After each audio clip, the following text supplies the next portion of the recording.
Saya takut. Dan saya pun nggak berani bilang ke Mas Januar sama yang Mas Muhammad tadi. Saya pura-pura nggak tahu apa-apa lah. Sambil pandangan saya alihkan. Saya nggak lagi memandang yang di kayu tadi, saya alihkan, Mas. Sontak Mas Januar itu teriak lah. Aduh, opo iku rek? Opo iku rek? Kalau bahasa Jawa kan kayak gitu. Iya. Ada, Mas, udah nggak ada. Dan dia pun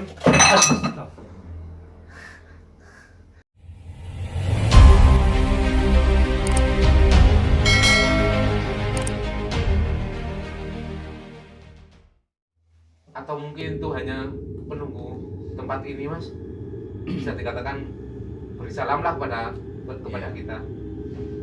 Oh ya udah kalau gitu, ayo kita lanjutkan doa lagi, Mas. Iya, Mas. Itu sempat saya dan Mas Januar itu bergurau sambil berbisik. Wah, Mas Muhammad ini doa apa ya kok banyak sekali? Apa dia baca undang-undang? Apa dia baca Pancasila? Saya dan Mas Januar sempat bergurau kayak gitu, Mas. Mas Muhammad tadi mengajak kami untuk berdiri, Mas. Mengajak kami untuk berdiri. Di situ kami berjalan tapi nggak jauh, Mas. Cari pohon besar tadi kan. Kami berjalan tapi nggak jauh. Mas Muhammad tadi itu semacam apa ya?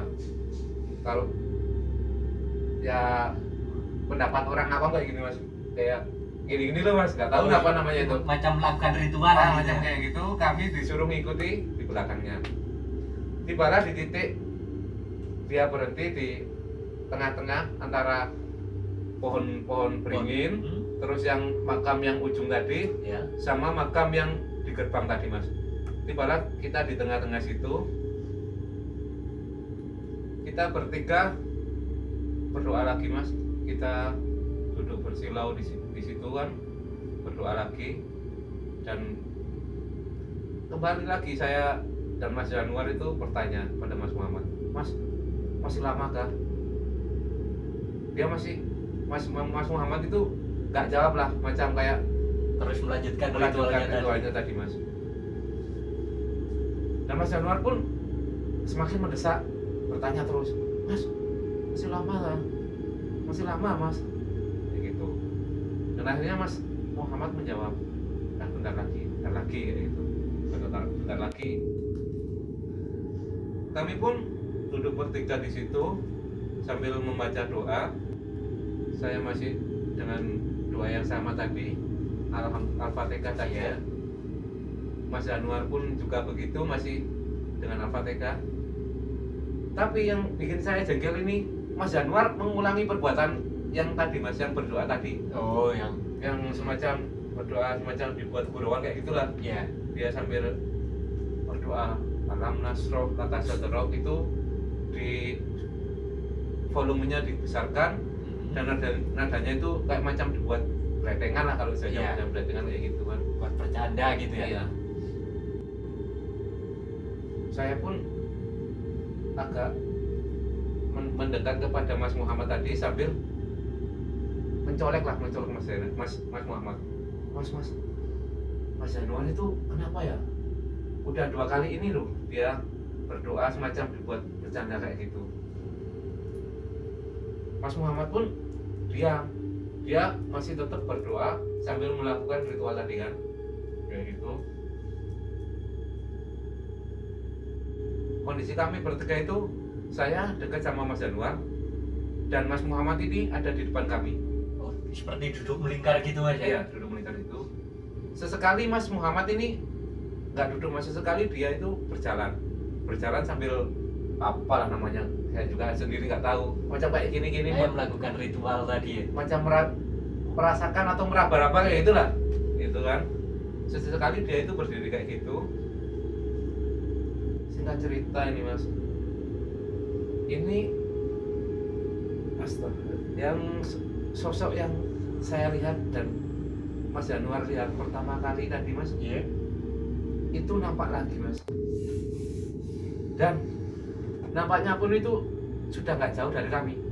Semakin dekat gitu. Semakin dekat. Itu posisinya saya, Mas Januar, Mas Muhammad di depan sini kan. Iya.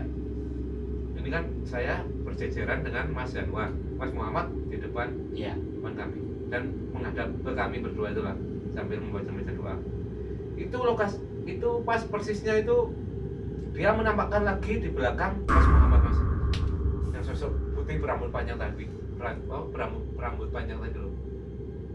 Dan anehnya lagi dia itu seperti duduk tapi aneh lah mas, kayak ini kan biasanya kan di makam ada bunga kayak gitu kan. Dia itu semacam duduk di atas bunga situ sambil membelakangi kami. Duduk di situ. Sontak saya dan Mas Januar itu kaget dan takut mas.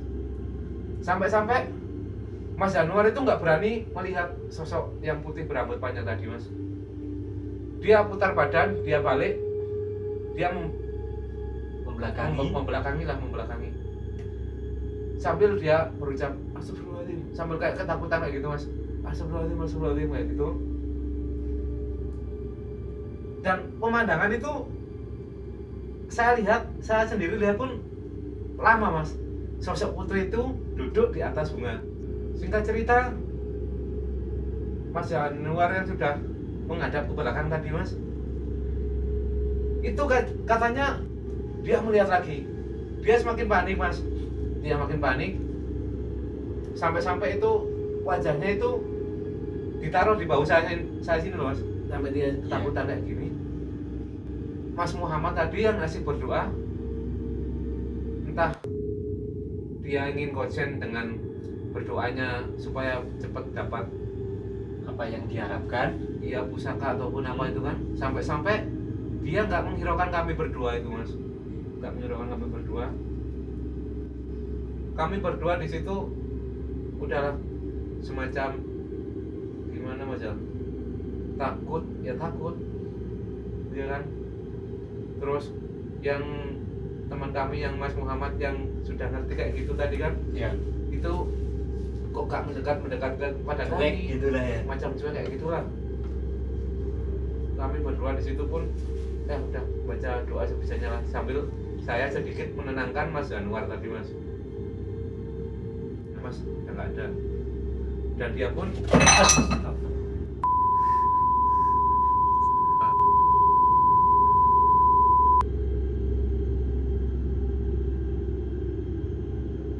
singkat cerita, sosok yang saya lihat di depan saya tadi mas, Iya. yang sosok putih yang berambut panjang tadi, itu entah kemana tiba-tiba dia nggak ada mas. Sudah menghilang gitu aja. Sudah menghilang, udah nggak ada, dia udah pergi. Saya bilang kayak gitu ke Mas Januar, dan Mas Januar pun masih dengan rasa ketakutannya mas. Masih belum berani melihat gitu ya. Iya. Nggak berani, aku nggak berani, kata dia kayak gitu. Entah nggak tahu kenapa mas. Mas Januar itu menjerit lagi mas, menjerit lagi. Iku si ono kok, iku si ono denganku si ono, kata dia kayak gitu mas. Si ono. Saya Berbalik. ikut berbalik dan menghadap ke situ lagi, yang tempat Mas Januar tadi. Saya berbalik dan menghadap ke utara. Dan anehnya di sini saya tidak melihat mas. Saya bilang gini ke Mas Zainal, mana mas? Kok nggak ada apa-apa kayak gitu? Sambil dia menunjuk, Mas Januar berkata, itu yang ada di bawah pohon itu apa itu? Kata dia kayak gitu. Saya sedikit agak bingung lah mas. Kok saya nggak lihat apa-apa? Kok kata Mas Januar ada di bawah pohon itu?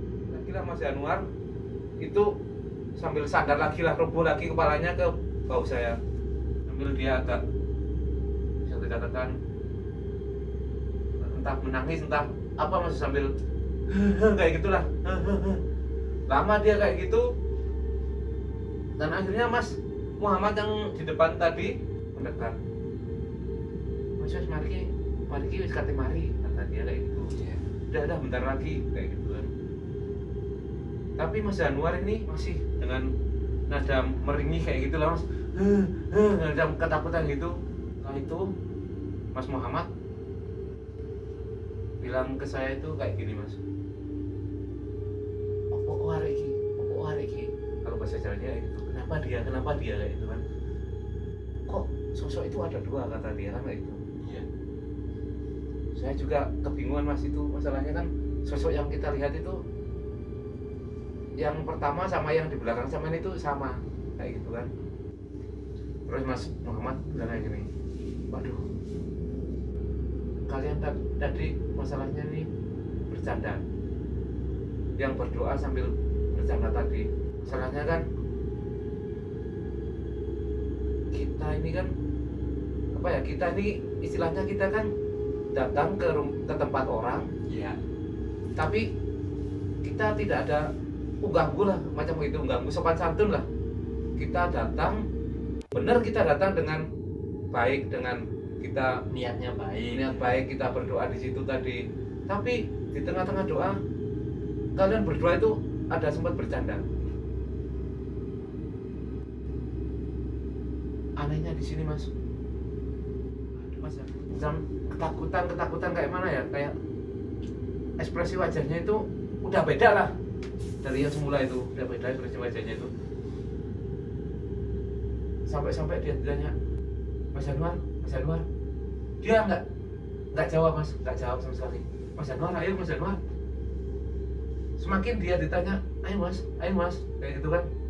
Semakin dia itu yang tadinya meringih, kayak gitu kan, dia tuh semakin keras kayak suara harimau lah, kayak gitu lah mas. Mengerang gitu. Ya, mengerang kayak gitulah dia. Sontak saya pun, aduh, dalam hati saya ini kesurupan ini, kayak gitu kan. Dan apa yang terjadi akhirnya Mas Januar pun itu kesurupan mas, kesurupan di situ. Saya pegang dia agak sedikit macam mau lari ke yang dia lihat tadi, macam yang mau lari ke bawah pohon tadi mas. Iya. Macam lalu ke situ, saya pegang, dan Mas Muhammad ini entah apa yang dia baca ya, sambil baca kayak gitu. Yang sebenarnya ritual untuk pencarian benda-benda pusaka tadi udah hampir selesai mas. Terus karena teman kami Mas Januar tadi yang kerasukan itu mas,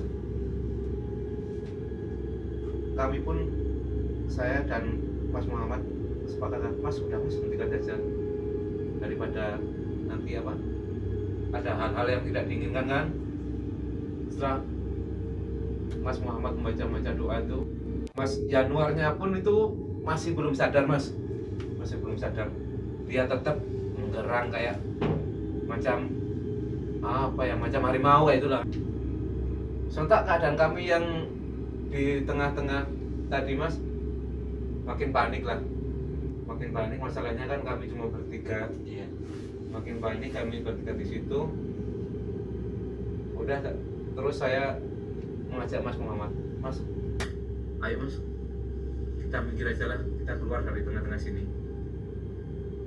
Dan Mas Muhammad pun setuju, ya udahlah, ayo kita keluar. Setelah itu dengan kondisi Mas Januar yang masih kesurupan tadi mas ya, kami, saya dan Mas Muhammad tadi menuntunlah dia, Mas Januar tadi. Kami bawa ke pinggir mas, kami bawa ke pinggir. Sampai di pinggir itu kami langsung disambut oleh juru kunci tadi mas. Disambut juru kunci tadi. Kenapa? Apa yang terjadi dengan kalian? Dia bilang kayak gitu. Ini mbah, teman saya kesurupan. Emang kalian tadi melakukan apa saja di dalam? Saya nggak ngelakuin apa-apa mbah. Cuma saya ya seperti umumnya lah. Kami bertiga ini berdoa sambil saya ceritakan apa yang terjadi. Setelah saya bercerita kepada mbah itu, dan mbah yang juru kunci tadi ngomong kayak gini, kalian mungkin datang ke sini tadi dengan niat baik lah. Mungkin pertama niat kalian kan ingin ziarah, itu niat kalian itu bagus kayak gitu, niat ziarah untuk mengenal sejarah sesepuh desa itu kan niat kalian bagus. Tapi niat kalian yang kedua itu mungkin yang mbah sendiri agak kurang setuju. Terus lagi kalian bertiga tadi kan sempet yang kamu ceritakan kan sempet berdoa sambil bercanda. Itulah mungkin yang bisa buat pembelajaran kalian bertiga inilah. Kalau kalian datang ke tempat-tempat kayak gini, ke tempat-tempat suci, tempat-tempat keramat kayak gini, usahakan jangan berdoa itu sambil bercanda. Masalahnya nih bukan cuma kalian bertiga di sini, dan bukan cuma hanya saya di sini. Percaya apa nggak percaya, di sini itu ada semacam makhluk-makhluk Allah yang lainnya lah. Terus Mas, apa yang terjadi selanjutnya pada teman sampean yang kerasukan itu? Mas Januar masih dengan kondisi yang meraung-raung kayak gitu kan, dan Mas Muhammad pun entah juga nggak bisa dia baca-baca doa itu kan, nggak bisa. Akhirnya itu Mbah yang juru kunci itu Mas macam pergilah, dan dia itu balik-balik sambil bawa botol minuman air mineral itu Mas. Itu dia entah membaca apa ya. Saya dan Mas Muhammad pun disuruh berdoa juga Mas. Setelah itu kami selesai itu dibukalah botol itu Mas ya.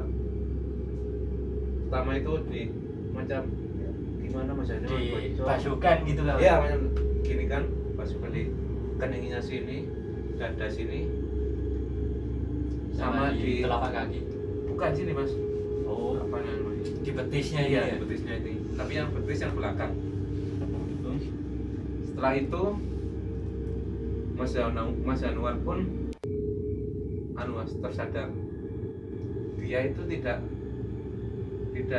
mengingat apa yang terjadi tadi loh Mas. Dia itu nggak, seolah-olah nggak tahu apa yang terjadi. Kami duduk di sebuah apa namanya, kalau dikatakan itu kasih buah apa ya, tapi model-model kuno kayak itu loh Mas. Di situ kami bertiga duduk di situ, dan Mbah yang juru kunci tadi udah meninggalkan kami Mas ya. Meninggalkan kami bertiga duduk di situ, dan kami ngobrol lah, bincang-bincang dikit, tapi nggak bahas masalah yang tadi Mas. Masalahnya kan takutnya nanti Mas Januar sok lagi, kesurupan lagi Mas. Kami nggak bahas itu. Kami pun mulai mencari Mbah juru kunci tadi dengan niatan ingin berpamitan Mas. Dengan niatan ingin berpamitan. Setelah ketemu Mbah itu, kami bertiga berpamitan, dan kami bertiga sedikit dikasih pesan lah sama Mbah juru kunci tadi kan.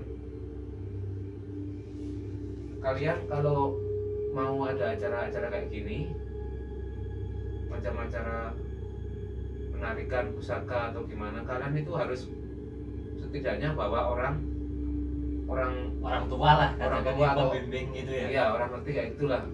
Kalau kalian cuma datang bertiga kayak gini, nanti takutnya ada apa-apa kan gitu kan. Terus lagi dia berpesan, kalau di tempat-tempat suci atau tempat-tempat keramat kayak gini, kalian kurangilah bercanda itu kan, kurangi bercanda. Terus sopan santun kalian ganggu kalian, entah itu masuk pemakaman pertama kali assalamualaikum atau gimana, itu harus kalian lakukan. Terus lagi jangan buang air sembarangan lah kayak gitu. Macam emang bener kalian tadi kan gak buang air sembarangan, tapi setidaknya kalau kalian ingin melakukan kegiatan kayak gini lagi, jangan buang air sembarangan macam di pohon, macam di tengah-tengah itu kan, kayak gitu. Mungkin pesan itu yang bisa disampaikan dari Mbah juru kunci tadi Mas.